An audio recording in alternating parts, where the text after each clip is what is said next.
ত্রয়োদশ জাতীয় সংসদ নির্বাচনের আনুষ্ঠানিক প্রচার শুরু হতেই দেশের রাজনৈতিক মাঠে দৃশ্যমান হচ্ছে বহুমাত্রিক প্রতিযোগিতা।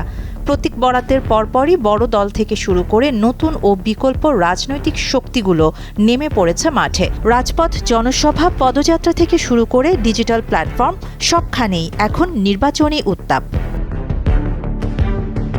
নির্বাচন কমিশনের আচরণ বিধিমালা অনুযায়ী আগামী 10 ফেব্রুয়ারি সকাল 7:30 পর্যন্ত টানা 20 দিন প্রচারণার সুযোগ পাচ্ছেন প্রার্থীরা।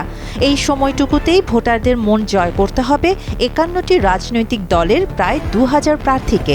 সংখ্যার দিক থেকে সবচেয়ে বড় প্রতিদ্বন্দ্বিতা বিএনপি, জামায়াত ও ইসলামী আন্দোলন বাংলাদেশের মধ্যে হলেও স্বতন্ত্র ও নতুন দলগুলোর উপস্থিতিও এবারের নির্বাচনে আলাদা মাত্রা যোগ করেছে।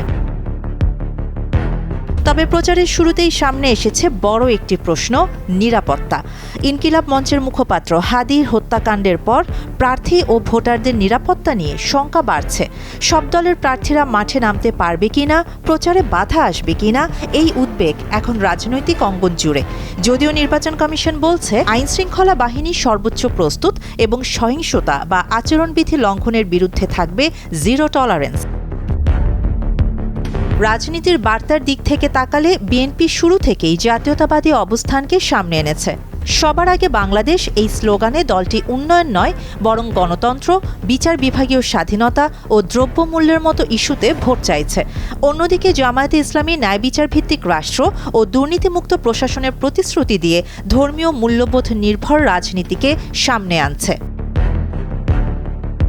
আর ব্যতিক্রমী কৌশলে আলোচনায় এসেছে জাতীয় নাগরিক পার্টি এনসিপি। কবর জিয়ারত, পদযাত্রা ও প্রতীকী কর্মসূচির মাধ্যমে তারা বিচারহীনতা ও রাজনৈতিক নিপীড়নের বিরুদ্ধে জনমত গড়ার চেষ্টা করছে। তরুণ নেতৃত্ব ও নতুন রাজনৈতিক সংস্কৃতির বার্তা দিয়ে দলটি নিজেদের বিকল্প শক্তি হিসেবে তুলে ধরতে চাইছে। সব মিলিয়ে এবারে নির্বাচন শুধু ক্ষমতার লড়াই নয়, এটি ভবিষ্যৎ রাষ্ট্র পরিচালনার দর্শনেরও প্রতিযোগিতা।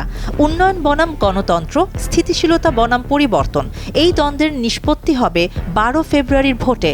প্রশ্ন একটাই, এই প্রতিযোগিতা কি শেষ পর্যন্ত অবাধ, নিরাপদ ও গ্রহণযোগ্য হবে? শাহানা জাহান, নয়াদিগন্ত।